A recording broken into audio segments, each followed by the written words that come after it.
Welcome to mid day debate. నేను Shalini. Maoist party అగ్రనేత మల్లోజుల వేణుగోపాల్ ఉద్యమాన్ని వీడి జనజీవన స్రవంతిలోకి అడుగుపెట్టారు. మహారాష్ట్ర సీఎం దేవేంద్ర ఫడ్నవీస్ ఎదుట ఆయన లొంగిపోయారు. మావోయిస్టు పార్టీ వైఖరి సరిగ్గా లేదంటూ ఇటీవల ఆయన పలుమార్లు లేఖలు రాశారు. 60 మంది ఉద్యమ సహచరులతో కలిసి సీఎం సమక్షంలో గడ్చిరోలి పోలీసుల ఎదుట లొంగిపోయారు.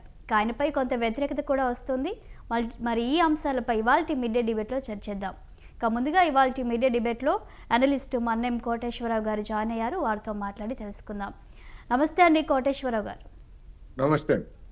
సో మనం చూస్తూ ఉన్నాము, మరి ఆపరేషన్ కగార్తో కేంద్రం అయితే ముందుకు వచ్చి మావోయిస్టు పార్టీ లేకుండా భారతదేశంలో మావోయిస్టు పార్టీ రహిత దేశంగా మార్చాలి అనే ఒక ఆపరేషన్ కగార్తో వచ్చింది. మరి స్టార్టింగ్ వచ్చినప్పుడు ఏమనుకున్నాము, ఇప్పుడు మనం చూస్తున్న మల్లోజుల వేణుగోపాలరావు 44 ఏళ్ళు మావోయిస్టు ఉద్యమంలో ఉండి ఆయన లొంగిపోవడం ఎలా చూడాలి? ఆయన లొంగిపోయిన ఈ విధానం కూడా కొంత వ్యతిరేకతను తెస్తున్నట్టు కూడా మనం ఇది చర్చనీయాంశమైంది. దీన్ని ఎలా చూడాలంటారు సార్? మల్లోజుల వేణుగోపాలరావు గారు కావచ్చు, లేదా ఇంకా అజ్ఞాతవాసంలో దళాల నిర్వహణలో ఉన్నటువంటి మావోయిస్టులు, లేదా ఇతర సాయుధ నెగ్లైట్స్ బృందాలు ఎవరైనా కానివ్వండి, వారు ఎంచుకున్నటువంటి మార్గం సరైనటువంటిది కాదు అనేది నా అభిప్రాయం. ఎందుకు అంటే జనం లేకుండా ఏ దేశంలోనూ విప్లవాలు లేదా ఉద్యమాలు ఏవి సఫలం కాలేదు. జనాన్ని వదిలిపెట్టి ఆయుధాలు తీసుకొని అడవుల్లోకి వెళ్ళి కొంతమంది వర్గశత్రువుల పేరుతోటి కొంతమందిని ఖతం చేసినంత మాత్రాన విప్లవం వస్తుందని ప్రపంచంలో ఏ దేశంలోనూ రుజువు కాలేదు. అటువంటిది భారతదేశంలో ఏ విధంగా సఫలీకృతం అవుతుందనేటువంటిది ప్రశ్న. అందువలన వేలాది మంది తమ విలువైనటువంటి ప్రాణాలను ఈ తప్పుడు సిద్ధాంతానికి లేదా ఈ పెడదారి పెట్టినటువంటి సిద్ధాంతానికి వృధాగా తమ విలువైనటువంటి ప్రాణాలను బలి ఇచ్చారు అనేది మనం గమనించాలి. ఏమైనప్పటికీ ఇన్ని సంవత్సరాల తర్వాత అది గుణపాఠంగా తీసుకొని నిజంగా లొంగిపోయారా, లేకపోయేట్లయితే వయస్సు పైబడి అనేక మంది అనారోగ్యం పాలవుతున్నటువంటి దశలో ఇక మరొక మార్గం లేదని లొంగిపోయారా అనేటువంటిది మనం చెప్పలేము. అందువలన ఆయన రాసినటువంటి లేఖలను బట్టి వాటిని బట్టి సిద్ధాంతం తప్పు అనేటువంటి ఒక ప్రాథమికమైనటువంటి అవగాహనకి వచ్చినట్టుగా తెలుస్తూ ఉంది. ఇంకా దీని వెనకాల ఇంకేమైనా ఉన్నాయా అనేటువంటిది అప్పుడే మనం ఉన్నాయని కానీ లేవని కానీ మనం నిర్ధారించి అయితే చెప్పలేము. సార్, అలాగే మరి నంబాల కేశవరావు తర్వాత పార్టీ నాయకత్వం తిప్పిరి తిరుపతికి ఇవ్వడం కూడా ఒక కారణంగా భావించవచ్చా? అది మనం చెప్పలేము. ఎందుకు అంటే మరి అటువంటి రహస్య నిర్మాణం ఉన్నటువంటి పార్టీలో మరి వర్గ విభేదాలు ఉన్నా ఆశ్చర్యం లేదు. ఎందుకంటే గతంలో అనేక మంది ఆ విధంగా వర్గ విభేదాలతోటి విడిపోయినటువంటి వాళ్ళు కావచ్చు, లేకపోయేట్లయితే ఇతరత్ర లొంగిపోయినటువంటి వాళ్ళు కావచ్చు, అనేకమైనటువంటి ఆరోపణలు విమర్శలు ఉన్నటువంటి నేపథ్యాన్ని చూసినప్పుడు ఏది అనేటువంటిది మనం కారణం చెప్పలేము. ఒకవేళ అలాంటిది ఏమైనా ఉండేట్లయితే ఎక్కడైనా కమ్యూనిస్ట్ పార్టీల్లో కావచ్చు, లేదా ఇతర పార్టీల్లో కావచ్చు, ఒక ప్రజాస్వామిక పద్ధతిలో కమిటీలను లేదా నాయకత్వాలను ఎంచుకునేటువంటి ఎన్నిక చేసేటువంటి ఒక ప్రక్రియ ఉంటుంది. ఆ ప్రక్రియ ప్రకారం చూసినప్పుడు మెజారిటీ కమిటీ సభ్యులు ఎవరినైతే ఎన్నుకుంటారో వాళ్ళని సెక్రటరీ కావచ్చు, లేదా పోలిట్ బ్యూరో, కేంద్ర కమిటీ, ఈ విధమైనటువంటి ప్రాసెస్ ఉంటుంది. ఆ ప్రాసెస్ని ఒకసారి దానికి అందరూ అంగీకరించిన తర్వాత మెజారిటీ నిర్ణయాన్ని మైనారిటీ కట్టుబడి ఉంటారు. మైనారిటీ అలా కాకుండా నేను ఆ పదవిలోకి రావాలనుకున్నాను, అందుకని నేను రాలేదు కనుక నేను వ్యతిరేకిస్తాను అని కనుక ఎవరైనా అంటే అది దాని వెనకాల వేరే కారణాలు ఉండి ఉంటాయనేది మనకు స్పష్టంగా కనిపిస్తూ ఉంది. అందుకని నేను అనుకోవటం అలాంటి కారణం అయి ఉండదు అనేది నేను భావిస్తున్నాను. సార్ అలాగే మనం చూస్తే కేంద్ర హోంశాఖ మంత్రి అమిత్ షా కూడా చెప్తూ వస్తున్నారు, చర్చలు జరిపేది లేదు, 2026 మార్చి 31 వరకు భారతదేశంలో అయితే మావోయిస్టు రహిత దేశంగా మారుస్తాము అని ఆయన చెప్తూ వస్తున్నారు. ఆపరేషన్ కగార్తో మరి మనం ఇప్పుడు చూసినట్లయితే స్టార్టింగ్ ఇది విజయం అవుతుందా లేదా అనే ఒక క్వశ్చన్ మార్క్ ఉంది. బట్ ఇప్పుడు జరుగుతున్న పరిణామాలను బట్టి చూస్తే ఎలా ఇది మరి భద్రతా బలగాలు విజయం సాధిస్తాయి అని అనుకోవచ్చా? ఎందుకంటే ఇప్పటికే చాలామంది మావోలు లొంగిపోవడం, అలాగే ఇవాళ 6 లొంగిపోయారు. అలాగే సుక్మా జిల్లాలో కూడా 27 మంది రివార్డు ఉన్న వాళ్ళు కూడా ఇలా లొంగిపోతూ వస్తున్నారు. ఇక రాబోయే రోజుల్లో కూడా మావోలు లొంగిపోయే అవకాశం ఉంది అనుకోవచ్చా? దీన్ని ఎలా చూడాలంటారు సార్? ఇప్పుడు మావోయిస్ట్ పార్టీ అగ్రనాయకుల్లో ఒకరుగా ఉన్నటువంటి మల్లోజుల వేణుగోపాల్ లొంగిపోయిన తర్వాత ఆయన బాటలో మరికొంతమంది కూడా రాబోయేటువంటి రోజుల్లో లొంగిపోయే అవకాశాలు ఉన్నాయనేది చెప్పొచ్చు. అందులో ఏమీ సందేహం లేదు. అయితే ఎంతమంది లొంగిపోతారు, ఏ స్థాయి వాళ్ళు లొంగిపోతారు ఏమిటి అనేటువంటిది అది ఊహాజనితమైనటువంటి ప్రశ్న. ఇక్కడ మనం ఒక అంశాన్ని గమనించాలి. అమిత్ షా గారు కావచ్చు, లేదా మరొకరు కావచ్చు, ప్రపంచంలో అనేక దేశాల్లో మావోయిజం పేరుతోటి, మావో ఆలోచన పేరుతోటి ఈ విధమైనటువంటి ఒక పెడధోరణితోటి తుపాకీ పట్టినటువంటి వాళ్ళు అనేక దేశాల్లో ఉన్నారు. వాళ్ళందరినీ కూడా ఇదే విధంగా అమిత్ షా గారి మాదిరే మేము రేపటికి అంతం చేస్తాము, ఎల్లుండికి అంతం చేస్తాము అని చెప్పేసి గడిచినటువంటి 60 సంవత్సరాలుగా ఈ కబుర్లు చెప్తూనే ఉన్నారు. అందువలన ఎక్కడైతే దోపిడీ ఉంటుందో, ఎక్కడైతే అణచివేత ఉంటుందో, దానికి వ్యతిరేకంగా జనం ఎక్కడైతే తిరగబడతారో అటువంటి చోట్ల మావోయిస్టులు కాకపోతే మరోయిస్టులు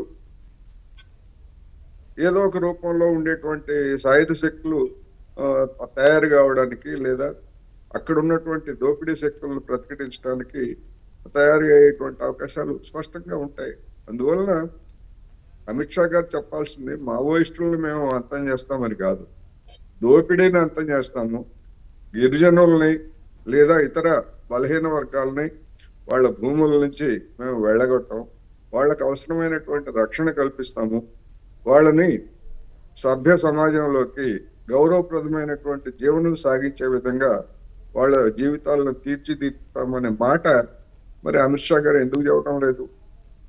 ఎందుకు ఈ నక్సలైట్ ఉద్యమం కానీ ఒక భారతదేశంలోనే కాదు అనేక దేశాల్లో ఇలాంటి వాళ్ళు ఆయుధాలు ఎందుకు పెట్టారంటే ఒకటే, ఎక్కడ దోపిడీ ఉంటే, ఎక్కడ అణచివేత ఉంటే దానికి వ్యతిరేకంగా ఈ విధమైనటువంటి ఆందోళనలు, ఉద్యమాలు తలెత్తాయి.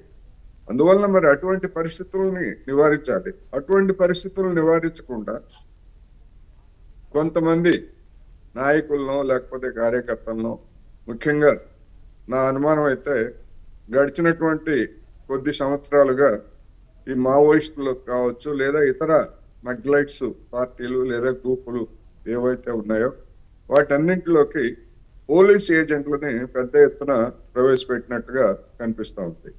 ఎందుకంటే అనేక మంది సీనియర్ నాయకుల్ని పిట్టల్లాగా పట్టుకొని కాల్చి చంపి బూటకపు ఎన్కౌంటర్ల పేరుతోటి కథ నడిపిస్తున్నటువంటి తీరు మనం చూస్తున్నాం.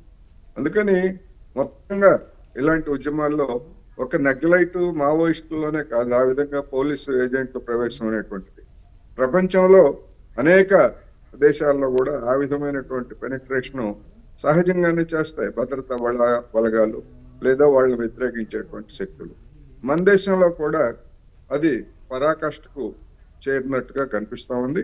దాని ఫలితమే ఆపరేషన్ కగారు పేరుతోటి సాగిస్తున్నటువంటి వేట, లేదా అమిత్ షా గారి మాటల్లో కనిపిస్తున్నటువంటి ధైర్యం ఏంటంటే తగినంత మంది తమ ఏజెంట్ల ద్వారా వాళ్ళ యొక్క అనుపన్నులు తెలుసుకొని వాళ్ళందరినీ కూడా మట్టు పెట్టగలం అనేటువంటి ధైర్యం ఆయన మాటల్లో కనిపిస్తా ఉంది. అనేక మందిని మట్టు పెట్టవచ్చు, కానీ అదే అణిచివేత అదే ఛత్తీస్గఢ్ కావచ్చు, అదే మధ్యప్రదేశ్ కావచ్చు, అదే ఆంధ్ర ఒరిస్సా బోర్డర్ కావచ్చు, తెలంగాణ కావచ్చు, ఎక్కడైనా ఆ విధమైనటువంటి అణచివేత కార్యక్రమాలు కనుక ఉండేట్లయితే మరొక రూపంలో తిరుగుబాటుదారులు తలెత్తేటువంటి అవకాశాన్ని మరి అమిత్ షా గారు గుర్తించలేదా, లేకపోతే ఆయనకు తెలియదా అనేటువంటి ప్రశ్నలు మన ముందు ఉన్నాయి. రైట్. అలాగే సార్, మరి మహారాష్ట్ర సీఎం దేవేంద్ర ఫడ్నవీస్ ఎదుట మల్లోజుల మరి వేణుగోపాల్ ఆయన దాని వెనుక ఉన్న కారణం ఏంటని భావిస్తున్నారు సార్? అంటే అక్కడే లొంగిపోవాలని పెట్టిన కండిషన్ ఏంటి అనుకోవచ్చు?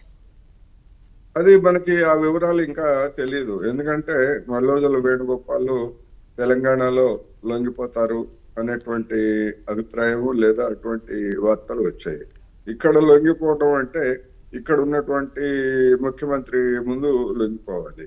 కానీ అమిత్ షా గారు మేము వాళ్ళని అణిచేస్తాము లేదా అనేటువంటి ఇటువంటి ప్రకటనల నేపథ్యం, రెండోది మా ముందే లొంగిపోయారు అని గొప్పలు చెప్పుకోవడానికి కూడా ఆ విధమైనటువంటి ఏర్పాటు మరి పోలీసు యంత్రాంగం ద్వారా చేసినట్టుగా కనిపిస్తా ఉంది.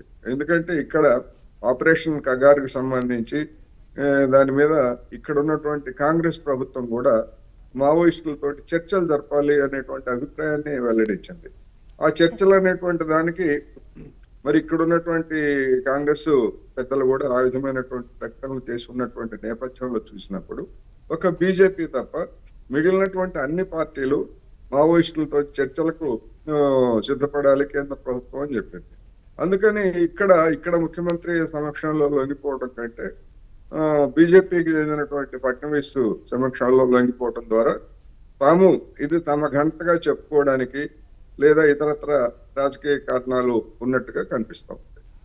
అయితే సార్, అనూహ్యంగా ఆయన మహారాష్ట్ర పోలీసుల ఎదుట లొంగిపోవడంతో తెలంగాణలో ప్రభుత్వ పెద్దలు అలాగే పోలీసు ఉన్నత అధికారులు మరి అసంతృప్తికి లోనయ్యారు అనే వార్తను వింటున్నాం సార్. మరి అంటే ఎందుకు అసంతృప్తి ఎందుకు అనుకోవచ్చు? ఎందుకు వీళ్ళు అసంతృప్తి చెందాల్సినటువంటి అవసరం ఏముంది?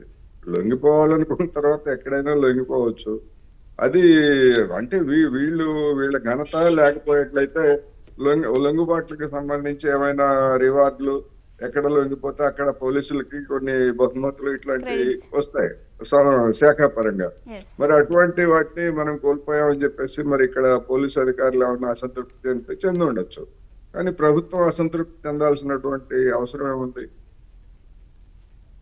రైట్ సార్, మరి ఇప్పుడు నెంబర్ 2 స్థానంలో ఉన్నటువంటి మావోయిస్ట్ పార్టీలు ఇంత కీలకంగా ఉన్నటువంటి ఈ వ్యక్తి లొంగిపోవడంతో ఇప్పుడు క్యాడర్ పరిస్థితి ఏంటి అనుకోవచ్చు? అంటే ఇంకా రాబోయే రోజుల్లో కూడా ఇలాంటి సిచ్యువేషన్స్ ఎదురవుతాయని అనుకోవచ్చా సార్? ఇప్పుడు మా మల్లోజుల కోటేశ్వరరావు గారు అదే వేణుగోపాల్ గారు రాసినటువంటి లేఖ తర్వాత మరొక లేఖ జగన్ పేరుతో వచ్చినటువంటి లేఖను కూడా మనం మీడియాలో చూసాం. వాళ్ళు చెప్పింది ఏమిటి? మేము సాయుధ పోరాటాన్ని కొనసాగిస్తాము. వేణుగోపాల్ గారు చెప్పినటువంటిది అది పార్టీ నిర్ణయం కాదు, అది ఆయన వ్యక్తిగత నిర్ణయం అని చెప్పేసి దానిలో ఉన్నది. అందువలన ఇప్పుడు ఆ లొంగుబాటు కార్యక్రమం అనేటువంటిది పూర్తయింది కనుక మరి మావోయిస్ట్ పార్టీలో మిగిలి ఉన్నటువంటి వాళ్ళు సాయుధ పోరాటాన్ని కొనసాగించాలని నిర్ణయించుకున్నటువంటి వాళ్ళు మరి ఏం చేస్తారు, ఎవరిని మళ్ళా ఆర్గనైజేషన్ ని ఎట్లా సెట్ చేసుకుంటారు ఏమిటి అనేటువంటిది మనం ఇప్పుడప్పుడే చెప్పలేము. కొద్ది రోజుల తర్వాత మాత్రమే వివరాలు వెల్లడవుతాయి. కొన్ని వివరాలు అసలు వెల్లడి కూడా కాకపోవచ్చు. రైట్. అలాగే అనలిస్ట్ నేతి మహేష్ రావు గారు కూడా జాయిన్ అయ్యారు, వారితో మాట్లాడదాం. నమస్తే అండి మహేష్ రావు గారు. నమస్తే మేడం, వినపడుతుందా? వినిపిస్తుందండి మేడం. ఫ్రేమ్ సరిగ్గా పెట్టుకోండి సార్, హెడ్ కట్ అవుతుంది.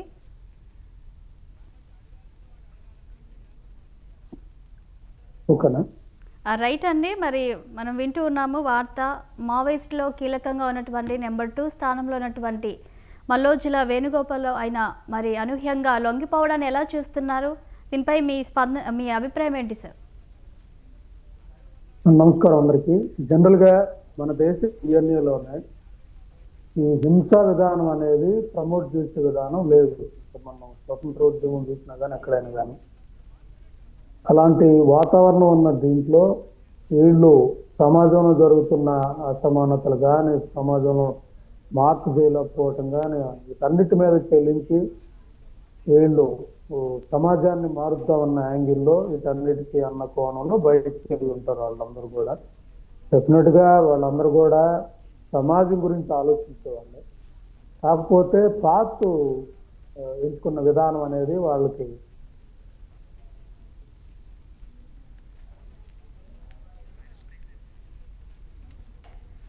రైట్ రైట్ కోటేశ్వర గారు మీరేమంటారు? మరి తెలంగాణ సాయుధ పోరాటంలో తండ్రి వెంకటయ్య ఆదర్శంగా ఉన్నారు. మావోయిస్టు ఉద్యమంలో అన్న కోటేశ్వరరావు ప్రాణాలనే వదిలేశారు. మరి అలాంటి కుటుంబం నుంచి వచ్చిన వేణుగోపాలరావు మరి ఇలాంటి పార్టీ కష్టకాలంలో వదిలి వెళ్ళిపోతున్నారు, లొంగిపోవడాన్ని మరి సమాజం ఎలా చూస్తుంది? ఇప్పటికే మావోయిస్టు పార్టీ దీన్ని వ్యతిరేకిస్తూ ఉంది, ద్రోహిగా అభివర్ణిస్తూ ఉంది. మరి దీన్ని సమాజం ఎలా చూస్తుంది సార్? ఎందుకంటే మనం గతంలో చూసాం చాలామంది మావోయిస్టులుగా మారిన వాళ్ళు కూడా తిరిగి జనజీవన స్రవంతిలోకి వచ్చిన వాళ్ళు కూడా ఉన్నారు. అంటే ఆయుధం పట్టిన వాళ్ళు దాంతోనే అంతమవ్వాలనే రూల్ ఏమైనా ఉందా?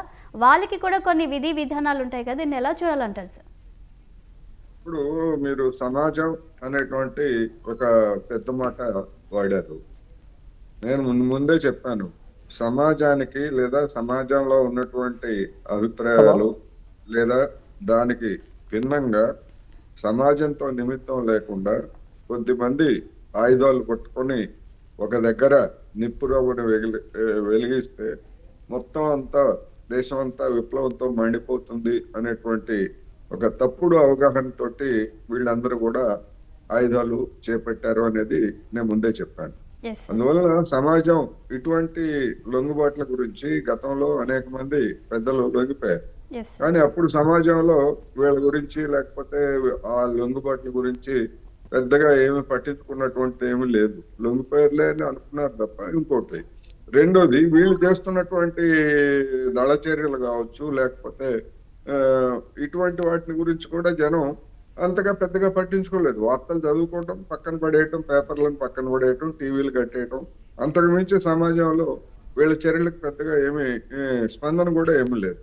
రాను రాను గతంతో పోలిస్తే ఇప్పుడు ఇలాంటి వాటిని సమాజం దాదాపు అసలు విస్మరిస్తున్నటువంటి ధోరణి కూడా కనిపిస్తా ఉంది. అందుకనే ఆ కారణంగానే మావోయిస్టులు కావచ్చు ఇతర సాయుధ నక్సలైట్ బృందాలలోకి చేరేటువంటి వాళ్ళ సంఖ్య కూడా తగ్గిపోతా ఉంది, రోజు రోజుకి తగ్గిపోతా ఉంది. అది కూడా ఈ లొంగుబాటుకి లేకపోతే ఈ విధమైనటువంటి వేణుగోపాల్ లాంటి వాళ్ళు ఇక విఫలమైంది, దీనివల్ల ఫలితం లేదని అభిప్రాయానికి రావడానికి అది కూడా ఒక కారణంగా కూడా మనం చెప్పుకోవచ్చు. అందుకని సమాజం దీని గురించి పెద్దగా స్పందించేది ఏమి ఉండదు. అదే విధంగా ద్రోహి అని చెప్పేసి ఆ పార్టీలో ఉన్నటువంటి వాళ్ళు కొంత ముద్ర వేయచ్చు అంతే తప్ప ఎవరి ద్రోహం ఎవరు ద్రోహం చేశారు ఏమిటి అనేటువంటిది అది సమాజంలో ఉన్నటువంటి కొంతమందిని ఏదైనా భావించుకోవచ్చు. ఇప్పుడు ద్రోహం ఏమున్నది ఇందులో? తప్పుదారి పట్టాము, వెనక్కి తిరిగి వచ్చాము అని చెప్పుకుంటారు. రేపు పోనీ వీళ్ళు ఏమైనా రాజకీయాల్లోకి ఉంటారా? రాజకీయాలతో నిమిత్తం లేకుండా ఉంటారా? ఏదో ఒక రాజకీయ పార్టీలో చేరి పనిచేయొచ్చు నిజంగా అటువంటి ఉంటే. అందుకని వీళ్ళు ఏం చేస్తారు తర్వాత ఏమిటి అనేటువంటిది మనం చూడొచ్చు. అందుకని సమాజం పెద్దగా దీని మీద స్పందించేది ఏమి ఉండదు అనేది కూడా నేను చెప్పదలుచుకున్నాను. రైట్ మహేశ్వరరావు గారు మేడం చెప్పండి, ఇప్పుడు చెప్పండి. ఇక్కడ అంటే మనం అర్థం చేసుకోవాల్సింది 2000కు ముందు 2000 తర్వాత అనేది మనం చూస్తే అర్థమవుతుంది. 2000కు ముందు గవర్నమెంట్ కాలేజీలు గవర్నమెంట్ యూనివర్సిటీలు ఉన్నాయి. అప్పుడు రాజకీయ సిస్టమ్ కూడా కొంత ఏడోదిక్క విలువలు ఉండేవి, వాళ్ళు కొంత వర్క్ చేసే విధానం ఉండేది. సమాజం కూడా పోకడలు కొంత సమాజం గురించి ఆలోచించే పరిస్థితులు ఉన్నాయి. ఆ రోజుల్లో వాళ్ళు ఎంచుకున్న విధానానికి కొంత మద్దతు వచ్చేది, కొంత వర్కౌట్ ఉండేది. బట్ అది వాళ్ళు వెళ్ళిన విధానం. ఈ రోజు మనం చూస్తే మొత్తం ప్రైవేటైజ్ చేసేసారు ఎడ్యుకేషన్ సిస్టమ్ అంతా. ఈ పిల్లలను కూడా ఈ జనరేషన్ వాళ్ళని కూడా ముఖ్యంగా అసలు సామాజిక కోణం లేకుండా చేశారనేది మనం చూస్తే అర్థమవుతుంది. అదొక కుట్ర. రెండోది వచ్చేసి పొలిటికల్ సిస్టంలో కూడా ఎక్స్ప్లాయిటేషన్ విపరీతంగా పై వర్గాలు దోసేసుకుంటున్న కింద వాళ్ళకి వచ్చేకి వాళ్ళని ఒక మత్తులో అంటే వాళ్ళకు అవసరమైన పథకాలు వీటిల్లో వాళ్ళను కూడా శాంతించబరిచిన పరిస్థితి. కాబట్టి సో ఇక్కడ వీళ్ళు ఎందుకు వెళ్ళారనే పర్పస్ లో సర్వ్ అయ్యే విధానం లేదు. కాబట్టి ఇక్కడ మావోయిస్టులు అందరూ కూడా బయటకు వచ్చి వాళ్ళందరూ కూడా జనసంతులకు వచ్చి ఆమ్ ఆద్మీ పార్టీ లాంటి పార్టీలో కానీ వీళ్ళు కానీ చేరగలిగితే, ఎందుకంటే ఈ వ్యవస్థ రేపు భవిష్యత్తులో ఇప్పుడు మనం చూస్తా ఉన్నాం, మహాత్మా గాంధీ లాంటి వాళ్ళనే దేశద్రోహులుగా అటు పనిమానవులుగా ఎవడు పడితే ఆడు పోస్ట్ పెడతా ఉన్నాడు. రెండోది నాథురామ్ గాడ్సేని పొగుడుతా ఉన్నారు. అంటే వీళ్ళందరూ కూడా ఈ దేశ ప్రజాస్వామ్యం, ఈ దేశ మూల వ్యవస్థ మీదనే దాడి చేస్తా ఉన్నారు ఈరోజు. దీన్ని మనం వ్యూహాత్మకంగా హింసా విధానం తెలినప్పుడు వీళ్ళని మనం ఎదుర్కోలేం. కాబట్టి మహాత్మా గాంధీ చెప్పిన నాన్ వైలెన్స్ థియరీతోటే బయటకు వచ్చి ఈ వ్యవస్థను కొట్టితేనే భవిష్యత్ తరాలకి భవిష్యత్తు ఉంటుంది. ఎందుకంటే న్యాచురల్ రిసోర్సెస్ని ఎక్స్ప్లైట్ చేస్తున్నారు. ముఖ్యంగా ఒకప్పుడు వాళ్ళు ఉన్నారన్న భయం ఇప్పుడు అది కూడా లేదు. ఎందుకంటే వాళ్ళకి వీళ్ళేమీ లేదు. ఎక్కడికెక్కడికి జాతి సంపదని నలుగురే రాజధానికో నలుగురే కట్టబెట్టే విధానం. రెండోది పొలిటికల్ సిస్టమ్ని మొత్తం జీరో చేసిన పరిస్థితి. రాజకీయాల్లో ఒక 50 కోట్లు 60 కోట్లు అలా చేసిన పరిస్థితి. మూడోది ప్రజల సమస్య ఎజెండాలు కాకుండా కొంచెం మొత్తం మారిపోయింది సిచ్యువేషన్ అంతా కూడా. సో ఇప్పుడు మీరు చెప్పినట్లు వీళ్ళ గురించి మాట్లాడేవాళ్ళు, వీళ్ళ గురించి బాధపడేవాళ్ళు మీడియాలో ఉంటే, మీడియా హౌస్లన్నీ కూడా ఆల్మోస్ట్ ఏదో పార్టీతో వెళ్ళిపోయి టోటల్ వ్యవస్థ under the control of money mafia కింద ఉంది. కాబట్టి సో వీళ్ళు చేసే యుద్ధం సో అహింస అటు నుంచి కాకుండా వీళ్ళంతా మూకుమ్మడిగా మావోయిస్టులు బయటకు వచ్చి జనసేవంతులకు వచ్చి ఓటు రాజకీయాల్లో కింద కానీ కరెక్ట్గా పనిచేయగలిగి, లైక్ ఆపు ఢిల్లీలో కానీ పంజాబ్ కానీ లైక్ గుజరాత్ కానీ ఈవెన్ గోవాలో కానీ ఎక్కడైనా ఓటు రాజకీయం చేయగలిగి నిజాయితీగా సమాజం గురించి వర్కౌట్ చేయగలిగితే మనం అనుకున్న ఆ మార్పు అంతా కూడా ఇక్కడ సాధ్యమవుతుంది. కాబట్టి సో ఈ దిశగా వీళ్ళందరూ రావడాన్ని మేము కొంచెం ఇలా ఆహ్వానిస్తున్నాం. ఎందుకంటే వీళ్ళంతా కూడా నిజంగా సమాజం అంటే ఇష్టపడిన వాళ్ళు, అంత త్యాగానికి ఇష్టపడ్డ వాళ్ళు. బట్ ఇక్కడ గుర్తుపెట్టుకోవాల్సింది, మనం వైలెన్స్ సైడ్ వెళ్ళినప్పుడు మనం అక్కడ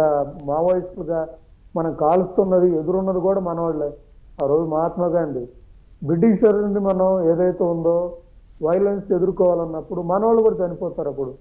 ఎందుకంటే బ్రిటిష్ అయిన ఒకటి ఉంటే మనవాడు 10 మంది ఉన్నారు. ఇది కాదు కదా ఆయన ఎంచుకున్నది. సో ఇక్కడ మావోయిస్టులతో యుద్ధం చేస్తున్నారు పోలీసు వాళ్ళు మనవాళ్ళే కదా. అంటే మనవాళ్ళని మనం చంపుకునే సిద్ధాంతం ఎక్కడా లేదు కదా. అలా కాకుండా మనకి భారత రాజ్యాంగం ప్రకారం దాన్ని ప్రొటెక్ట్ చేసుకోవడం ఇప్పుడు మనందరం ముందున్న బాధ్యత. ఎందుకంటే ఈరోజు విచ్చలవిడిగా మనం చూస్తూ ఉంటే వ్యవస్థ ఒకరికొకలా పనిచేస్తూ ఉంది, ఇంకోలా పనిచేస్తూ ఉంది. సో మనం కంప్లైంట్ ఇస్తే వాళ్ళు అవసరం అనుకుంటే పిక్ చేస్తున్నారు, లేకపోతే పిక్ చేయని విధానం ఉంది. ఇవన్నీ మాలాంటి వాళ్ళకి కూడా చాడ్డాకుండా మాలాంటి వాళ్ళకి కూడా ఈ వ్యవస్థ మీద తిరగబడాలి చేయాలని ఉంటుంది. కానీ బట్ ఎంచుకున్న విధానం వైలెన్స్ సైడ్ కాదు, నాన్ వైలెన్స్ సైడే మొత్తం వ్యవస్థ మార్పుకు పనిచేయచ్చు. కాబట్టి ఎనివే వీళ్ళందరూ కూడా అవేలో బయటకు వచ్చి వాళ్ళు ఏదో పార్టీలో కాకుండా ఒక క్లీన్ పాలిటిక్స్ వైపు రేపు రాబోయే భవిష్యత్తులో ఈ మెయిన్ అన్ని పార్టీలు ఒకే సిండికేట్ కింద ఉన్న ఈ వ్యవస్థని మనం కట్టడి చేయాలి, వర్కౌట్ చేయాలంటే ఒక యుద్ధం, ఒక స్టార్టింగ్ అవ్వాలి. అది ప్రజాస్వామ్య యుద్ధం అవ్వాలి. అందువల్ల వీళ్ళు రావటాన్ని మేమందరం కూడా స్వాగతిస్తున్నామని చెప్పదలుచుకున్నా. వాళ్ళకి ఇంకా ఎవరైతే వీళ్ళు ద్రోహులు ఈకులు అన్నారంటే మన త్యాగం వృధా అవ్వకూడదు. అదే మహాత్మా గాంధీ ఆ రోజైనా, ఇప్పుడు భగత్ సింగ్ అయినా ఎవరైనా మన ఎమోషన్ని ఒక పాజిటివ్ యాంగిల్లో వర్కౌట్ చేయగలిగితే సమాజానికి భగత్ సింగ్ లాంటి వాళ్ళు బతుకుండి 20 ఏళ్లలో అంత దేశభక్తి ఉందంటే వాళ్ళ ఎమోషన్ని ఛానలైజ్ పాజిటివ్ సైడ్ చేయగలిగితే దేశానికి ఎంతో గొప్ప నాయకుడు అయ్యేవాళ్ళు కదా. ఇట్లా అంటే నేను నమ్మిన సిద్ధాంతంగా అది కాబట్టి జనరల్గా వాళ్ళు బయటకు వచ్చేదాన్ని మేము స్వాగతిస్తున్నాం. దాన్ని ఎవరు కూడా తప్పట్టాల్సిన అవసరం లేదని మా అభిప్రాయం. రైట్. మరి కోటేశ్వర గారు మీరేమంటారు? మావోయిస్టు పార్టీ వైఖరి సరిగ్గా లేదంటూ ఇటీవల ఆయన మరి వేణుగోపాలరావు చాలాసార్లు లేఖలు రాశారు. ఇవాళ ఆయన 60 మందితో కలిసి మరి లొంగిపోవడాన్ని చూస్తుంటే మావోయిస్టు పార్టీలో విభేదాలు తారస్థాయికి చేరాయని తీసుకునే ఈ నిర్ణయం పట్ల తెలుస్తుంది అనుకోవచ్చా? గతంలోనే అనేక మంది అగ్రనాయకులుగా ఉన్నటువంటి వాళ్ళు విభేదాలతోటి బయటకు వచ్చినటువంటి దాన్ని కూడా మనం ఈ సందర్భంగా గుర్తు తెచ్చుకోవాలి. అందువల్ల అలాంటి వాళ్ళలో మరొక అగ్రనేత మల్లోజుల వేణుగోపాల్ అనేటువంటిదే తప్ప మొత్తంగా మావోయిస్ట్ పార్టీగా ఉన్నటువంటి వాళ్ళందరూ కూడా వాళ్ళ కమిటీ మొత్తంగా తీర్మానం చేసుకొని లొంగిపోవాలని చేసినటువంటి నిర్ణయం కాదు ఇది. అందుకని ఇంకా అనేక మంది ఆ బాటలోనే అదే సరైన బాట అని నమ్ముతున్నటువంటి వాళ్ళు ఉన్నారు. అందుకని గతంలో ఎవరైతే అనేక మంది ఇప్పుడు కొండపల్లి సీతారామయ్య లాంటి వాళ్ళు మరి అగ్రనేతగా ఉన్నటువంటి వ్యక్తి, మరి ఆయన కూడా బయటకు వచ్చి జనజీవన స్రవంతిలో కలిసి ఆ రాజకీయాల్లో ఏమి పెద్దగా పాల్గొనకపోయినా ఆ ఉద్యమం నుంచి బయటకు వచ్చినటువంటి వ్యక్తి. అలాగే అనేక మంది అటువంటి వాళ్ళు ఆ స్థాయి కాకపోయినా ఇంకా దిగువ స్థాయి వాళ్ళు ఇంకా అనేక మంది ఉన్నారు. అందుకని ఇప్పుడు ఈ ఈ మల్లోజుల వేణుగోపాల్ కూడా అటువంటి కోవకే ఆయన కూడా చేరారు తప్ప పెద్దగా ఆ, మావోయిస్ట్ పార్టీలో దీని అందరితో ఆయనతో మొత్తంగా మావోయిస్ట్ పార్టీ లేదనేటువంటిది ఒకటి స్పష్టమైంది. విభేదాలు ఉన్నాయి.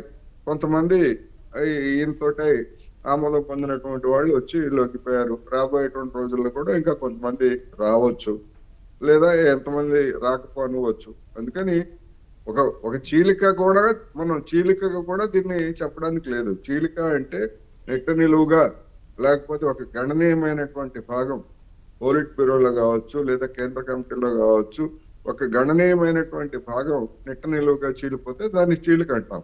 కానీ ఇది ఒక ప్రధానమైనటువంటి ఒక నాయకుడు లొంగిపోవడానికి నిర్ణయించుకుంది కనుక దీన్ని చీలిక కూడా అనాలా లేదా అనేటువంటి దాన్ని బట్టి రాబోయేటువంటి రోజుల్లో ఇంకా ఎవరైనా మొత్తంగా అన్ని రాష్ట్రాల్లో ఉన్నటువంటి క్యాడరు ఇదే విధంగా బయటకు వచ్చేట్లయితే ఆ స్థితిని బట్టి, అంటే ఆ వాల్యూమ్ని బట్టి అది చీలిక లేకపోతే ఏమిటనేటువంటిది అప్పుడు మనం వర్ణించవచ్చు తప్ప ఇప్పుడు దీన్ని చీలిక అని కూడా మనం చెప్పలేము. రైట్. మరి మహేష్ రావు గారు మీరేమంటారు? కేంద్ర ప్రభుత్వం చర్చలు జరపకపోయినా కూడా వాళ్ళు లొంగిపోయి జనజీవన స్రవంతిలోకి కలిస్తే కనుక వారికి అన్ని ప్రోత్సాహాలు అందిస్తామని మరి ప్రభుత్వాలు చెప్తూ ఉన్నాయి. మరి దీన్ని ఎలా చూస్తారు? ఇక్కడ మనం చూస్తే కేంద్ర ప్రభుత్వ వైఖరి తాలిబాన్లతో చర్చ జరుగుతుంది, ఎవరికైనా చర్చ జరుగుతుంది. బట్ మన దేశ ప్రభుత్వంతో చర్చ జరగరు. ఇప్పుడు మీరు అన్నట్లు ఆ మావోయిస్టు పార్టీలందరినీ కూడా కూర్చోబెట్టి చర్చ జరిగి వాళ్ళు ఏదైనా 4-5 డిమాండ్లు పెడితే ఆ డిమాండ్లు ఒప్పుకొని మొత్తం మావోయిస్ట్ పార్టీని జనస్రవంతికి తీసుకురావచ్చు కదా. నిజంగా చిత్తశుద్ధి ఉంటుంది కేంద్ర ప్రభుత్వానికి. వీళ్ళు 24 గంటలు ఏంటంటే ఒక రాజకీయ అజెండా, వీళ్ళు ఏం చెప్తే అది. మన అమెరికాతో ఉంటే కమ్యూనిస్టులు దొంగలు, లేదా మన చైనాతో ఉంటే కమ్యూనిస్టులు, ఇట్లా అంటే ఏ ఎండ కాకుండా మనం తాలిబాన్లతో చేయొచ్చు, లేదా పాకిస్తాన్తో క్రికెట్ మ్యాచ్లు ఆడచ్చు. మళ్ళీ చర్చలు డిబేట్లు జరగవు. మళ్ళీ చెప్పాలంటే మన కాశ్మీర్ పీపుల్ ఎవరైతే ఉన్నారో వాళ్ళని మళ్ళీ మనం చూసే విధానం. నిరంతరం ఈ దేశ నాయకత్వం ఎలా ఉందంటే దేశం కోసం ఆలోచించే నాయకత్వం నుంచి ఈరోజు అంటే ఏం చేస్తే గెలుస్తామన్న ఆ యాంగిల్లో ఉంది కాబట్టి సో వాళ్ళు చర్చలకి వాళ్ళు పిలవరు. వాళ్ళ ఉద్దేశం వీళ్ళందరినీ అంతం చేసేస్తే ఈ భావజాలం ఉన్న వాళ్ళందరూ కూడా మనం హ్యాపీగా అంటే ముఖ్యంగా వీళ్ళు ఏంటంటే వీళ్ళు బయటకు వచ్చి ఒక లొంగిపోయినా అక్కడ ఏదన్నా ఇప్పుడు సపోజ్ బైరిటీసో లేదా ఏదన్నా గనులు తీసుకుంటున్నారు అనుకో, ఆ ఏరియాలో ఉద్యోగం చేస్తారు. అసలు వీళ్ళు చర్చ లేకుండా వీళ్ళందరూ లేపేసాం అనుకో హ్యాపీగా అది మొత్తం అదానికి ఇచ్చేయచ్చు, లేదా ఇంకొక ఎవరికైనా ఇచ్చేయచ్చు. అంటే ఈ యాంగిల్లో 24 గంటలు కింద యువతను లేనియకుండా, పౌర సమాజాన్ని లేనియకుండా, ప్రజలకు సమాచారం తెలియనీయకుండా రాజకీయ వ్యవస్థను కంట్రోల్ చేస్తూ రాజకీయాల్లో రాజ్యాంగాన్ని పరిరక్షించాల్సిన వ్యవస్థలన్నింటినీ నియంత్రణలో పెట్టుకొని మొత్తం దేశాన్ని చూడటానికి ప్రజాస్వామ్యంగా నియంతృత్వం వైపు తీసుకెళ్ళే ధోరణి కాబట్టి వాళ్ళు వీళ్ళతో చర్చలు జరపరు. ఇది వీళ్ళు అర్థం చేసుకున్నారు, కొంతమంది అర్థం చేసుకొని వీళ్ళ కుట్రని ఛేదించడానికి మేబీ నేను అనుకుంటుంది ఇట్లాంటి వేణుగోపాల్ లాంటి వాళ్ళు బయటకు వచ్చి ఏమన్నా వీళ్ళు ఏమన్నా పార్టీ పెడతారా, లేదా ఏదన్నా పౌర సమాజంలో బయటకున్న ఆబ్వియస్గా వీళ్ళు కుట్రలను మనం ఏదైతే ఉన్నాయో ఎదుర్కోవడానికి అవకాశం ఉంటుందని ఏమన్నా వచ్చారా అనేది మనం చూడాలి. బట్ ఈ కేంద్ర ప్రభుత్వం సైడ్ అయితే ఈ దేశ ప్రజల మీద యుద్ధం చేస్తాం. మొన్న ఎప్పుడో అమిత్ షా గారు చూశాను, ఇంతమందిని మట్టు పెట్టాం. ఎవరిని మట్టు పెట్టావు? ఈ దేశ పౌరులను మట్టు పెడుతున్నాను. ఈ దేశంలో వ్యవస్థల మీద నమ్మకం లేక వెళ్ళిన వాళ్ళ మీద మట్టు పెడుతున్నాను. అంటే ఆ భాష కూడా అహంకారం భాష కనపడతా ఉంది కాబట్టి వీళ్ళందరూ మూకుమ్మడిగా సో బయటకు వచ్చే విధానం ఉండేది. గవర్నమెంట్ కానీ చర్చలు జరిపి నాకు తెలిసి వాళ్ళు అందరు కూడా ఒక డిసైడ్ అయ్యి ప్రాసెస్లో వాళ్ళ డిమాండ్ కొన్ని ఏదన్నా ఆదివాసుల హక్కులు కానీ లేదా ఈ కానీ గవర్నమెంట్ వాళ్ళతో కన్సల్టేట్ చేస్తే వచ్చేది ఇబ్బంది ఏంటి అంటే వాళ్ళ పౌరుల్ని వాళ్ళు ఎందుకు వెళ్ళారు, ఎందుకు తప్పుదోవ పట్టారు, వాటిలో కొన్ని డిమాండ్లన్నా కన్సిడర్ చేస్తాం, మీరు అందరూ జనసంఖ్యలో రండి అంటే వీళ్ళ భయం ఏం లేదు. వాళ్ళందరూ వస్తే కమ్యూనిజం భాగాలు ఉన్నారు కాబట్టి మన పార్టీని మళ్ళీ మనకి ఏదన్నా చూస్తే భయం లేని వాళ్ళు వీళ్ళందరూ కూడా ప్రజాస్వామ్యబద్ధంగా ఉద్యమాలు చేస్తారు. అవి చేయకూడదు, దేశంలో అవి చేయకూడదు. మనం మన ఇష్టం వచ్చినట్టు దానికి ఇవాళ కూడా చూసా అమెరికా ఏజెన్సీలు ఎక్కువ వాళ్ళు ఇండియన్లో అథారిటీస్ సపోర్ట్ చేయట్లేదు అంటున్నారు. ఇవాళ మళ్ళీ కెన్యా అతను అధ్యక్షుడు ప్రధానమంత్రి చెప్తాను, మాజీ ప్రధాని, నన్ను ఇంత కల్పించింది నరేంద్ర మోడీ అదాని. హిండెన్బర్గ్ లో 100 రిపోర్ట్లు ఉన్నాయి, దాని మీద చర్చ లేవు. ఇవన్నీ కూడా వీళ్ళు వెళ్ళే విధానం కాబట్టి వీళ్ళు ప్రజాస్వామ్యంలోకి వచ్చి ఇక్కడ పోరాటం, అక్కడ చేసే పోరాటం ఏడ అహింసా విధానంతో గాంధీవాదంతో ఇంకొంచెం గట్టిగా పనిచేసే పరిస్థితి కానీ రాగలిగితే మార్పు వస్తుంది. ఆ వేలో మనందరం కూడా స్వాగతించాలని చెప్పగలుగుతున్నాం. రైట్. అలాగే మరి కోటేశ్వర గారు, వరుసగా తగులుతున్న ఎదురు దెబ్బల కారణంగా ఇప్పుడు మావోయిస్టు పార్టీ హైకమాండ్ యొక్క మరి ఏమైనా చర్యలు తీసుకునే అవకాశం ఉందా, లేదంటే జరుగుతున్న పరిణామాలను బట్టి మరి సైలెంట్గా వ్యూహాత్మకంగా వ్యవహరించే అవకాశం ఉంది అనుకోవచ్చా సార్? అది వాళ్ళ యొక్క అంతర్గత చర్చలు కావచ్చు, లేదా అంతర్గత వ్యూహం కావచ్చు, మనకెవరికి బయటికి తెలియదు.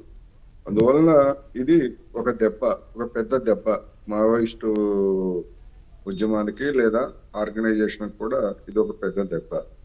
ఇంకా ఇలాంటి వాళ్ళు ఎవరైనా మరి ఆ కమిటీల్లో కొనసాగుతూ ఉంటే మరి అది వాళ్ళని గుర్తించి కానీ లేదా గుర్తించక కానీ ఏం చేస్తారు ఏమిటనేటువంటిది కూడా ఒక సమస్య. ఎందుకు అంటే పోలీసుల యొక్క ఎత్తుగడలు ఇవన్నీ చూసినప్పుడు అందరినీ, ఇప్పుడు అనేక మందిని ఏజెంట్లుగా మావోయిస్టుల్లోకి లేదా ఇతర సాయుధ బృందాల్లోకి పంపినప్పుడు ముఖ్యమైనటువంటి వాళ్ళని కొంతమందిని కొన్ని సందర్భాల్లో మాత్రమే ఉపయోగించుకొని వాటితోటి బోట్ కప్ ఎన్కౌంటర్లు చేయడం, మిగిలినటువంటి వాళ్ళని మళ్ళా తదుపరి అవసరాల కోసం మరింతమైనటువంటి ముఖ్య నాయకుల్ని వాళ్ళ యొక్క అనుపానులు తెలుసుకోవడం కోసం అట్లాగే కొనసాగించేటువంటి అవకాశం కూడా ఉంటుంది.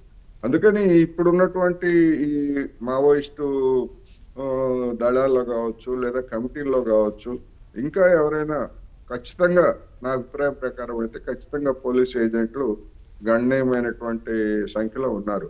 లేకపోయేట్లయితే అత్యంత కీలకమైనటువంటి వ్యక్తులుగా ఉన్నటువంటి వాళ్ళని ఎన్కౌంటర్ల పేరుతోటి లేపేయడం అనేది పోలీసులకి అంత సాధ్యమయ్యేటువంటి అంశం కాదు. అందుకని ఆ ప్రమాదం కూడా రాబోయేటువంటి రోజుల్లో ఉన్నట్లుగా మనం చెప్పుకోవచ్చు. మరి అటువంటి వాళ్ళని ఎవరినైనా గుర్తించి బయటికి పంపిస్తారా, లేకపోతే విప్లవ ద్రోహులు అనేటువంటి పేరుతోటి అటువంటి వాళ్ళని అంతర్గతంగా కాల్చి చంపేసి అసలు ఆ వివరాలని బయటికి రాకుండా చేస్తారా, ఏమైనా జరగవచ్చు. అందుకని ఏం జరుగుతుంది ఏమిటనేటువంటిది ఒక అనూహ్యమైనటువంటి పరిస్థితి ఇవాళ మావోయిస్టులో ఉన్నట్టుగా కనిపిస్తా ఉంది. దేన్ని మరి లొంగిపోయినటువంటి వాళ్ళు ఒకసారి లొంగిపోయిన తర్వాత ఇంకా మావోయిస్టులతోటి ఎలాంటి సంబంధాలు ఉండవు. డెన్నులతో కానీ లేకపోతే రహస్య ప్రదేశాలతో కానీ వాటన్నిటిని కూడా అక్కడ ఉన్నటువంటి వాళ్ళు కూడా మార్చేస్తారు. ఎందుకంటే ఈ వీళ్ళలో ఎవరైనా సమాచారం చెప్పొచ్చు లేదా పోలీసులు పసిగట్టవచ్చు. అందుకని ఆ స్థావరాలన్నిటిని కూడా మార్చేసేటువంటి అవకాశం కూడా ఉంది. అందుకని ఏం జరుగుతుంది ఏమిటనేటువంటిది మనం ఈ చర్చల ద్వారానో లేకపోతే ఈ టీవీ డిస్కషన్స్ ద్వారానో మనం అయితే వెంటనే చెప్పలేము. రైట్. మహేశ్వరరావు గారు, మరి మీరేమంటారు? అంతర్గత టెర్రరిజం పెరగకుండా దేశ భద్రత కోసమే మరి కేంద్ర ప్రభుత్వం మావోయిస్టులను ముందే అణచివేస్తుంది అనుకోవచ్చా, లేదంటే కొందరు ఆరోపించినట్లుగా ఏజెన్సీల్లోని ఖనిజ సంపద కల్పను బడా వ్యాపారులకు కట్టుబెట్టడానికే మరి ఇలా చేస్తుందని అనుకోవచ్చు? ఏ విధంగా చూడాలంటారు? ఏ విధంగా చూస్తుంది? ఇప్పుడు మీరు టెర్రరిజాన్ని లేదా అంతర్గత దీన్ని ఇష్యూ క్లోజ్ చేయాలన్నప్పుడు వాళ్ళు చర్చలకు వాళ్ళే అన్నారు కదా మేము వస్తామని. వాళ్ళు చర్చలకు వచ్చినప్పుడు వాళ్ళతో చర్చలు చేయాలి కదా. ఇప్పుడు అగ్రనాయకులు దొరికినప్పుడు వాళ్ళని ఎన్కౌంటర్ చేయాల్సిన అవసరం ఉంది. వాళ్ళు అగ్రనాయకులు దొరికినప్పుడు తీసుకెళ్లి జైల్లో పెట్టండి అంటే వాళ్ళ ఉద్దేశం ఏం లేదు. వీళ్ళు మొత్తం మళ్ళీ రేపు బయటకు వచ్చి జనసంఖ్యకు వచ్చిన ఈ మైన్స్ అండ్ మినరల్స్ మీద ఈ మొత్తం ఈ మాఫియా కన్ను ఏదైతే ఉందో భవిష్యత్తులో ఇప్పుడు స్టూడెంట్ యూనియన్ లేవు, కాలేజీలు లేవు, యువత లేరు, నాకు తెలిసి రోడ్డు మీదకి వచ్చే యువత లేదు. ఇంకా రాజకీయాల్లో ఉంటే ఆ పార్టీ ఈ పార్టీ కోణంలో ఉన్న రాష్ట్రం ఈ సమాజం భవిష్యత్తు పిల్లల అటు యాంగిల్ లేవు కాబట్టి మొత్తం ఒక నిర్లిప్తత ఉంది వ్యవస్థలో. ఆ కొద్ది గొప్ప కనపడ్డ వీళ్ళని కూడా మళ్ళీ ఎక్కడ వీళ్ళకి థ్రెట్ గా ఉంటారు కాబట్టి వీళ్ళని ఆల్మోస్ట్ గవర్నమెంట్ ఫోర్సెస్ ఉపయోగించి ఎలిమినేట్ చేసే కార్యక్రమే చేస్తున్నారు, కానీ ఆ వేలోనే వెళ్తున్నారు వాళ్ళు. అది మనం చూస్తే వాళ్ళ మూమెంట్లు కూడా అర్థమవుతుంది. వీళ్ళకేమి అంతర్గత భద్రత, దేశ భద్రత అవన్నంటే మరి రోజు ఎందుకు మాట్లాడతారు? అంతర్గత భద్రత, దేశ భద్రత అంటే విభిన్న జాతులు, విభిన్న మతాలు భిన్నత్వంలో ఉన్న ఈ దేశంలో నిరంతరం రెచ్చగొట్టే ఎందుకు మాట్లాడతారు? నిన్న కూడా ఒక ముంబైకి సంబంధించిన ఎమ్మెల్యే ఎన్సీపీకి సంబంధించిన బీజేపీలు జారబోతా అనుకుంటున్నాను. హిందువుల దగ్గరే గూడ్చుకొని ఉండాలి అంటే you want create civil war కదా దేశంలో. మరి అంతర్గత భద్రత మీద అంత ప్రేమ ఉంటే గాడ్సేని ఎందుకు పొగుడతారు, మహాత్మా గాంధీని ఎందుకు తిడతారు? అంటే 24 గంటలు మత యాంగిల్ ఎందుకు మాట్లాడతారు? సో జూబ్లీహిల్స్ ఎగ్జాంపుల్ ఎలక్షన్ వస్తే హిందువులు ప్రమాదంలో ఉన్నట్టు మాట్లాడతాడు ఆ రాష్ట్ర బీజేపీ అధ్యక్షుడు. నిరంతరం ఇదే కదా మరి అంతర్గత భద్రత అంటే ఇదే కదా. మరి మీరు జాతుల మధ్య గొడవలు, జాతుల మధ్య డిస్ప్యూట్స్ వాళ్ళన్నీ కొనుక్కుంటా ఉంటే అంతర్గత భద్రత ఎక్కడ ఉంది? అది ఆ యాంగిల్ అసలు సోయలో కూడా కేంద్ర ప్రభుత్వం అనుకుంటుందని నేనైతే అనుకోను. వీళ్ళు కంప్లీట్ గా కార్పొరేట్ల కోసం పనిచేస్తా ఉన్నారు. కార్పొరేట్లకి మనీ కట్టబెట్టి ఆ కార్పొరేట్ల ద్వారా వ్యవస్థలన్నిటిని వచ్చేసి వీళ్ళకి కావాల్సింది రాచరికమే, ప్రజాస్వామ్యం కాదు. రాచరికం అది కూడా ప్రజాస్వామ్య రూపంలోనే రాచరికం. అంటే రష్యాలో ఎలక్షన్ జరుగుతూ ఉంటాయి, అతనే గెలుస్తూ ఉంటాయి. ఇక్కడ కూడా ఎలక్షన్ జరుగుతూ ఉంటాయి, ఈ పార్టీ ఉండే విధానం. కాబట్టి మొత్తం దేశ వ్యవస్థని ఇలా చేసే యాంగిల్లోనే ఉంది. కాబట్టి వీళ్ళ కుట్ర మైన్స్, మినరల్స్, దేశ సంపద, రెండోది దేశ రాజ్యాంగాన్ని మారాలన్న వాళ్ళు మాట్లాడే విధానం, మూడో వ్యక్తికి ఈ మొత్తం ప్రజాస్వామ్య రూపురేఖల్ని అంటే ప్రజాస్వామ్య పునాదుల్ని కదిలించాలన్న ఇంత లాంగ్ దీర్ఘకాలిక వర్కౌట్ జరుగుతుంది. కాబట్టి దానికి అడ్డుపడేది కమ్యూనిస్టులని బలహీనపరిచేసారు వాళ్ళు. 24 గంటలు కమ్యూనిస్టులు అలా ఇలా వాళ్ళ మీద ముద్ర ఇచ్చారు. వీళ్ళని ఇలా ఆమ్ ఆద్మీ పార్టీ లాంటి వాళ్ళు ఉంటే మా మీద కూడా అవినీతి ముద్ర లేచి మా వాళ్ళందరిని అరెస్ట్ చేసినారు. ఆడ ఒకరిని అరెస్ట్ చేస్తే 10 మంది నాయకులను పుడుతున్నాం. మేమందరం కూడా అరవింద్ కేజ్రీవాల్ని అరెస్ట్ చేశారని మేము జాయిన్ అయ్యాం పార్టీలోకి. ఇక్కడ ఈ ప్రజాస్వామ్య బ్యాలెట్ లో ఎదుర్కోలేరు కాబట్టి వాళ్ళ ప్రయత్నాలు వాళ్ళు చేస్తా ఉన్నారు. వాళ్ళకి దేశం, ఈ జాతి మీద ప్రేమ ఉందని నేనైతే అంటే అంతకుముందు చాలా పార్టీలు ఉన్నాయి, రాజకీయాలు ఉన్నారు, వాళ్ళు ఉన్నారు కానీ బట్ వాళ్ళు వేరు వీళ్ళు వేరు అనేది నేను చెప్పదలుచుకున్నాను.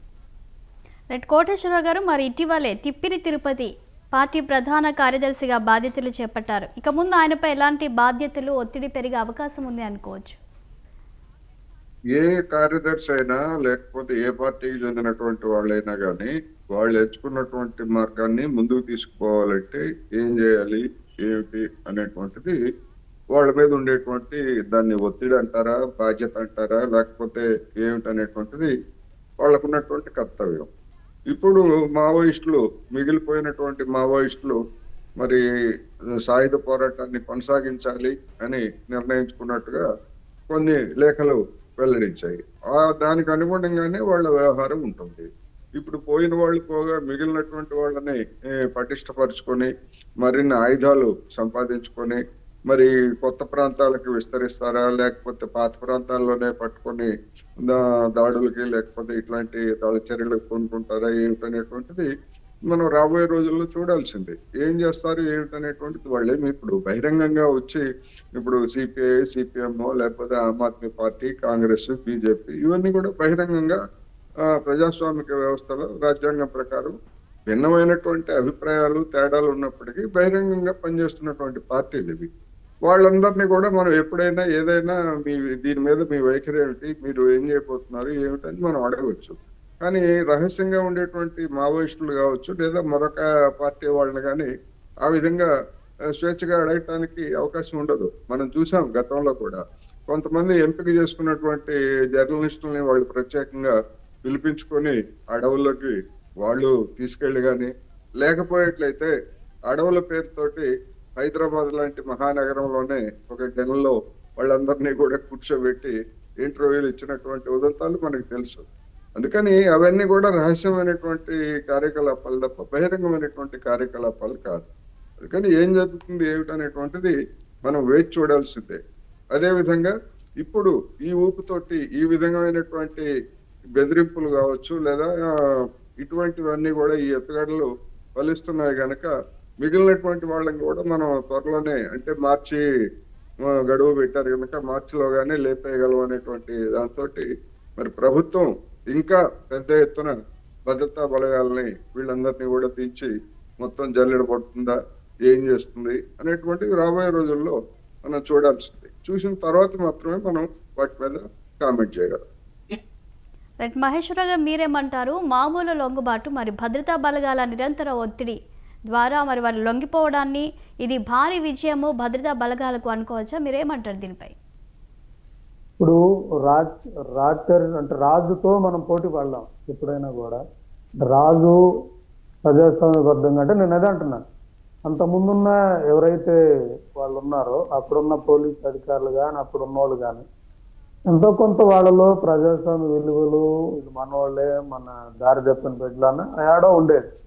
అది వీళ్ళ మైండ్ అంతా కూడా ఒకే ఒక నియంతృత్వ మైండ్, వీళ్ళ భాష, వీళ్ళ విధానం ఒకటి కాబట్టి నాకు తెలిసి వాళ్ళలో కూడా ఆలోచన మొదలైంది. అంటే మనం వీళ్ళని ఇట్లా వెళ్ళి మనందరం మన మన మన మన టీంనంతా ఆవుట్ చేసే బదులు మనం బయటికి వెళ్ళి ప్రజాస్వామ్యబద్ధంగా ఈ పోరాటంలో వీళ్ళని ఎదుర్కోవాలన్న ఏమన్నా వ్యూహాలు ఏమన్నా వాళ్ళకి ఈ రోజంతా ఇంటర్నెట్ యుగంలో వాళ్ళకి అర్థమవుతుంది జరుగుతున్న పరిస్థితులు కాబట్టి అవేలేమన్నా మావోయిస్టులు ఏమన్నా ఆలోచిస్తారా, లేక ఇంకా వాళ్ళు పాత పద్ధతుల్లో వెళ్ళిపోయి పాపం వీళ్ళ దాడికి ఆహుతవుతారా అనేది కూడా మనం చూడాలి. అంటే నేనైతే అనుకుంటా ఉంది, ఏదైనా గవర్నమెంట్ పాయింట్ ఆఫ్ వ్యూలో వీళ్ళు రేపు భవిష్యత్తులో ఏదన్నా వెళ్ళిపోయే విధానంలో వీళ్ళు అడ్డవుతారు కాబట్టి అటో ఇటో ఏదో విధంగా వాళ్ళని లొంగిపోయేటట్టు చేయటమో, లేదా వీళ్ళందరినీ కూడా భౌతికంగా లేకుండా చేసే కార్యక్రమం అనేది అనుకుంటున్నాను.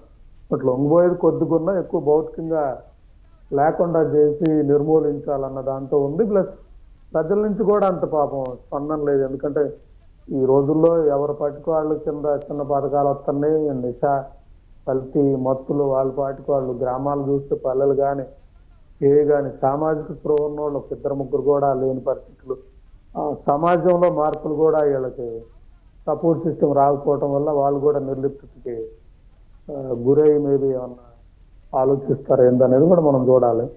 ఇవన్నీ కూడా మనం కాలంగా ఒక 5-6 నెలల్లో పెద్ద టైం కూడా పట్టదు అనేది నేను అనుకుంటున్నా. ఏది జరుగుతుంది అనేది మనం చూడాలి దేశంలో. అంటే ఇప్పుడు వీళ్ళైతే క్లారిటీగా ఉన్నారు, వీళ్ళు ఉంటే ఇబ్బంది లేదు. బట్ కొంతమంది మనం చూస్తా ఉన్నాం. ఇప్పుడు సపోజ్ మా కరేడులో భూములు, రైతుల భూములు ఊరంతా కూడా మేము ఇవ్వమని చెప్పినా కూడా వన్ సైడ్ గవర్నమెంట్ వెళ్తా ఉంది, కోర్టులు ప్రొసీజర్ లేదు. అక్కడ ఉద్యమం చేయడానికి సెక్షన్ 30 పెట్టారు పోలీసులు. ఏం చెప్తే గవర్నమెంట్ ప్రజలు జనాలు లేరు, స్టూడెంట్స్ లేరు. అప్పుడు కోపం వచ్చినప్పుడు ఆ రైతులు లాంటి వాళ్ళు ఏంటంటే అమ్మా ఈ టైంలో ఈ మన వాళ్ళు నక్సలైట్లు ఉంటే బాగుండదు అని మొన్న ఎవరో 2-3 అంటామంటే నేను అన్నాను. అంటే వాళ్ళలో కూడా వాళ్ళు ఉంటే ఏమన్నా ఇది కొద్దిగా భయపడేవాళ్ళు ఏమని. బట్ మొత్తం మీద ఏం లేదు మేడం, వీళ్ళని లేకుండా చేస్తే ఎక్స్ప్లాయిటేషన్స్ ఈజీ అయిపోతుంది. వ్యవస్థలో అన్ని జరుగుతున్నట్టే ఉంటాయి. బట్ బలహీనుడికి ఒకటికి ఉన్నోడికి ఒక విధంగా చట్టం న్యాయం ఉంది కాబట్టి వీళ్ళు వెళ్ళటానికి వీళ్ళందరినీ భౌతికంగా లేకుండా చేస్తారు. లేదా ఎవరన్నా కొంతమంది చేరిన వాళ్ళు ఇలా బయటకు వచ్చిన వాళ్ళు, తెలియగా వచ్చిన వాళ్ళని తప్పించుకునే పరిస్థితి ఉంటుంది కాబట్టి అవేళ మనందరం కూడా ఏడ్చుకోవటమే మనకి ఆప్షన్ ఉండేది చెప్పగలుగుతుంది. కోటేశ్వరరావు గారు, మరి ప్రస్తుతం ఉన్న టెక్నాలజీలో ఆయుధాలు మరి ఆయుధాల కొరియర్ వ్యవస్థ అనేది తగ్గిపోతుంది. మరి ఈ విధంగా చూస్తే మావోయిస్టు పార్టీ కొంచెం దెబ్బతినే అవకాశం ఉంది అనుకోవచ్చా? ఖచ్చితంగా. ఎందుకంటే గతంలో కొరియర్ వ్యవస్థ ఉన్నా కానీ ఈ కొరియర్ వ్యవస్థలో కూడా సెల్ ఫోన్లు, వాటి సిగ్నల్స్, వాటి ఆధారంగా వాళ్ళ కదలికలు ఇవన్నీ కూడా తెలుసుకోవడం అనేది గతంతో పోలిస్తే పోలీస్ యంత్రాంగానికి ఇప్పుడు చాలా ఈజీ. వాటితో పాటు ఇప్పుడు డ్రోన్ల ద్వారా నిఘా, ఇట్లాంటివన్నీ ఆధునికమైనటువంటి అనేక వ్యవస్థలు సాయుధ బలగాలకి అందుబాటులోకి వచ్చిన తర్వాత వాటితోటి వాళ్ళ ఇప్పుడు ఎక్కడ రహస్యంగా ఉన్నారు, ఎక్కడ కదలికలు ఎటున్నాయి, ఏ వైపు వెళ్తున్నారు అడవుల్లో ఏమిటి, ఎందుకంటే శాటిలైట్ల ద్వారా కూడా వీళ్ళ కదలికల్ని తెలుసుకోవడానికి అవసరమైనటువంటి ఏర్పాట్లన్నీ కూడా ఉన్నాయి. అందుకని అది కూడా మావోయిస్టుల మీద కావచ్చు లేదా ఇతరత్ర ఉండేటువంటి సాయుధ శక్తుల మీద తీవ్రమైనటువంటి ఒత్తిడిని ఖచ్చితంగా పెంచుతుంది అనేది మనం చెప్పొచ్చు. అందుకని వీటన్నింటినీ పరిగణలోకి తీసుకొని మిగిలినటువంటి మావోయిస్టులు ఏ విధమైనటువంటి సైద్ధాంతిక వైఖరిని తీసుకుంటారు అనేటువంటిది ఇవాళ దేశంలో ముందున్నటువంటి ఒక పెద్ద ప్రశ్న. ఒకవేళ పాత పద్ధతుల్లోనే పోయేట్లయితే ఇప్పటి వరకు గడిచినటువంటి 6 దశాబ్దాల చరిత్రని చూసినప్పుడు ఎట్లాగైతే క్రమంగా వాళ్ళ బలం తగ్గిపోతా ఉంది, వాళ్ళ ప్రభావం తగ్గిపోతా ఉంది, దళాల్లో చేరేటువంటి వాళ్ళు తగ్గిపోతున్నారు. అదే పద్ధతి కూడా కొనసాగేట్లయితే కొన్ని సంవత్సరాల తర్వాత నామమాత్రంగా మిగిలిపోయేటువంటి అవకాశం ఉంది అనేది మనకి స్పష్టంగా కనిపిస్తా ఉంది ఆ ట్రెండ్ని చూసినప్పుడు. అందుకని ఏం చేస్తారు ఏమిటనేటువంటిది మనం చూడాల్సిందే. రైట్. మరి మహేష్ రావు గారు మీరేమంటారు? ప్రస్తుతం పరిణామాలను ఏజెన్సీ ప్రజలు ఎలా పరిగణిస్తారు అనుకోవచ్చు? అదేండి, ఇప్పుడు జనరల్ గా ఒకప్పుడు ఏజెన్సీ ప్రజలకు వాళ్ళకి కొన్ని మినిమం ఫెసిలిటీస్ కూడా ఉండేవి కాదండి. ఫుడ్ కానీ అవి కానీ ఇవి కానీ అప్పుడు వీళ్ళ మీద ఆధారపడే వాళ్ళు కొంత ఉండేవి. బట్ ఇప్పుడు ప్రభుత్వాలు వచ్చేసి పథకాలు వీటి ద్వారా ఏజెన్సీలో వాళ్ళకి అంటే వాళ్ళని అంతలా ఇంతకు ముందులా వాళ్ళకి సపోర్ట్ వెళ్ళే విధంగా లేదా వీళ్ళకి వ్యతిరేకంగా అట్లా వాతావరణం ఇప్పుడు ఎక్కడా లేదు. అంటే ఒక సామాజిక కోణం అనేది లేకుండా పోయింది మేడం, అది నేను చెప్తుంటున్నాను. అట్లా ఎప్పుడైతే అది పోయినప్పుడు ఒకవైపు వాళ్ళకి సహకారం రాక, రెండో వైపు టెక్నాలజీ ఇవన్నీ కూడా సార్ చెప్పినట్టు అన్ని కూడా ఈ రోజుల్లో ఎవ్రీథింగ్ ఉంది కాబట్టి వాళ్ళ బలం ఏదున్నా ఎక్కడున్నా డ్రోన్ ద్వారా తెలుసుకోవచ్చు, వాళ్ళ మూమెంట్లు తెలుసుకోవచ్చు, సిగ్నల్స్ తెలుసుకోవచ్చు, వాళ్ళని ట్రాకింగ్ అన్ని కూడా ఉంటుంది. కాబట్టి ప్రభుత్వంతో ఎదిరించి వీళ్ళు నిలబడలేని పరిస్థితి. బట్ గవర్నమెంట్ కూడా వీళ్ళందరినీ ఏరుపారేయాలన్న కోణంతో వెళ్ళింది, ఎందుకంటే వాళ్ళకి థ్రెట్ ఉంది మెయిన్. దాంతో ఆ లోపలే వీళ్ళందరినీ కూడా ఏరుపారేయాలన్న కోణంతో వెళ్ళినప్పుడు అట్లా ఒకవైపు అలాగే ఏజెన్సీ ప్రాంతాలు వాళ్ళు కూడా వీళ్ళకి అంత, ఎందుకంటే ఎక్కడైనా ఇన్ఫార్మర్ల పేరుతో వీళ్ళు కూడా వాళ్ళని ఏమన్నా హింసాత్మక ఘటన చేసినప్పుడు వాళ్ళు కూడా దీంతో వీళ్ళకి అంత అంటిముట్టినట్టు. ఎందుకంటే ఈ రోజుల్లో ప్రజలు కూడా అంత చిన్న రోడ్డు మీద ధర్నాకు కూడా రాని పరిస్థితి ఉంది కాబట్టి వాళ్ళు రిస్క్ తీసుకొని వీళ్ళకి మద్దతుగా నిలబడే స్థితి అయితే లేదు గతంతో పోలిస్తే. అది కూడా ఒక బలహీనతకి కారణం అనేది మనం చెప్పుకోవాలి. రైట్. చివరిగా మరి కోటేశ్వర గారు మీరేమంటారు? ప్రస్తుత పరిణామాలన్నీ చూస్తున్నాం కదా, మరి మావోయిస్టు పార్టీ భవిష్యత్తు ఎలా ఉండబోతుంది అనుకోవచ్చు? మరోవైపు కేంద్ర ప్రభుత్వము నిర్వహిస్తున్నటువంటి ఆపరేషన్ కగర్ కేవలము అంతర్గతంగా ఈ టెర్రరిజం పెరగకుండా దేశ భద్రత కోసమని అనుకోవచ్చా? మరికొందరు అంటున్నట్లుగా ఏజెన్సీలో ఉన్నటువంటి ఖనిజ సంపదను బడా వ్యాపారులకు కట్టబెట్టడానికి అనేది రాజకీయ కోణంగా చూడాలా? దీనిపై మీరేమంటారు సార్? ఇప్పుడు దేశంలో ఉన్నటువంటి మావోయిస్టులు 2 రకాలుగా ఉన్నారు. ఒకటి రహస్యంగా ఉన్నటువంటి మావోయిస్టులు, రెండోది బహిరంగంగా మావోయిస్టుల అభిమానులుగా ఉన్నటువంటి వాళ్ళు ఉన్నారు.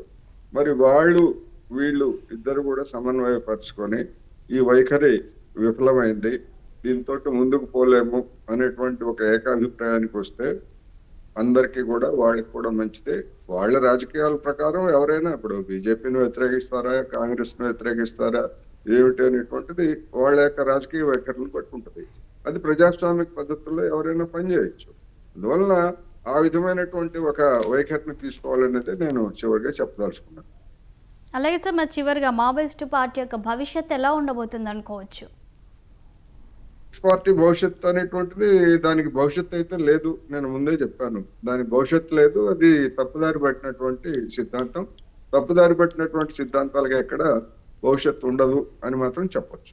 రైట్. నేతి మహేశ్వరరావు గారు మీరేమంటారు సార్? చివరిగా మరి మావోయిస్టు పార్టీ భవిష్యత్తు ఎలా ఉంటుంది అనుకుంటున్నారు?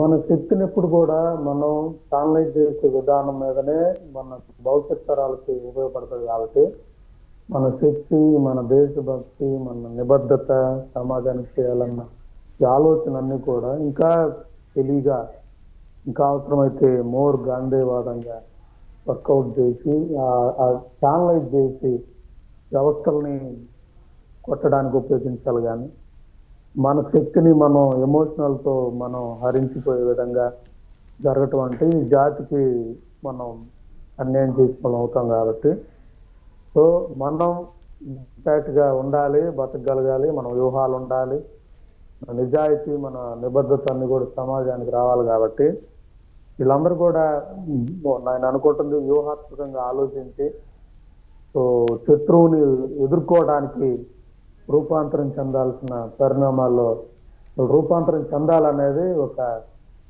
సామాన్యుల పార్టీగా మేము కోరుకుంటున్నాం. సార్, అలాగే కోటేశ్వరరావు గారు, మరి టెక్నాలజీ పెరిగిన మరి ఈ టైంలో ఈ జనరేషన్లో చాలామంది యూత్ కూడా ఎక్కువ టెక్నాలజీ వైపే ఉంటూ ఉన్నారు.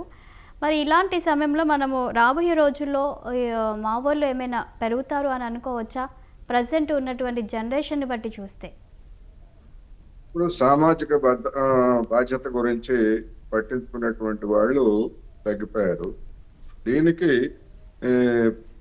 ఈ దేశంలో కానీ ప్రపంచంలో కానీ అధికారాన్ని చలాయిస్తున్నటువంటి వర్గాలన్నింటినీ కూడా ఒక సిద్ధాంత రాహిత్యమైనటువంటి వాతావరణాన్ని యువతలో ప్రవేశపెట్టారు. ఎందుకంటే సిద్ధాంత రాహిత్యం కనుక ఉండేట్లయితే వాళ్ళ దోపిడీని సులభంగా కొనసాగించుకోవచ్చు. రెండోది, ఎవరైనా సంపాదించుకోవడానికి అవకాశాలు ఉన్నాయి. అది ఎట్లా సంపాదిస్తారు అనేటువంటిది కాదు. తెల్లవారేసరికి మనం డబ్బు సంపాదించాలి అటువంటి భావజాలాన్ని నువ్వు ఎట్లా సంపాదిస్తావు అని కాదు, సంపాదించావా లేదా అనేది లెక్క. సంపాదించినటువంటి వాళ్ళకే గౌరవం, లేనటువంటి వాళ్ళని అసమర్థులుగా చూసేటువంటి పరిస్థితిని ఇవాళ చూశారు. అందువల్లనే యూత్ ఇంజనీర్లు కావచ్చు, లేకపోతే ఇతరులు కావచ్చు, తమ కెరీరిజం లేదా తమకు వచ్చేటువంటి ప్యాకేజీల మీద ఇటువంటి వాటి మీద కేంద్రీకరిస్తున్నట్లుగా ఇతర సమాజంలో జరుగుతున్నటువంటి వాటి మీద అంతగా పెద్దగా పట్టించుకోవట్లేదు. ఇది ఒక ప్రధానమైనటువంటి ధోరణి. అయితే అది ఎప్పుడు అదే విధమైనటువంటి ధోరణి స్థిరంగా ఉండదు. మనం ఇటీవల చూసాం, ఐరోపా దేశాల్లో, అమెరికాలో కూడా ఒక పాలస్తీనా సమస్య మీద, పాలస్తీనాలో జరుగుతున్నటువంటి మారణకాండకు వ్యతిరేకంగా లేదా పాలస్తీనాకు గుర్తింపు ఇవ్వాలనేటువంటి అంశం మీద అమెరికాలో ఉన్నటువంటి ప్రఖ్యాతమైనటువంటి విశ్వవిద్యాలయాల్లో లేదా ఐరోపాలో ఉన్నటువంటి విద్యార్థులు వీళ్ళందరూ కూడా వీధుల్లోకి వచ్చి లక్షలాది మంది ప్రదర్శనలు జరపడం అనేటువంటిది ఒక ఆశా కిరణం.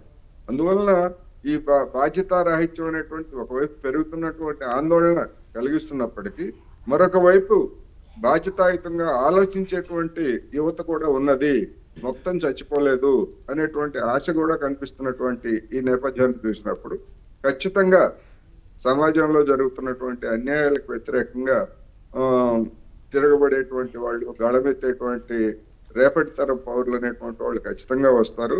అయితే వాళ్ళు సరైనటువంటి మార్గాన్ని ఎంచుకోవాలి. ఇలాంటి విఫలమైనటువంటి మార్గం కాకుండా ప్రజలను సమీకరించాలి.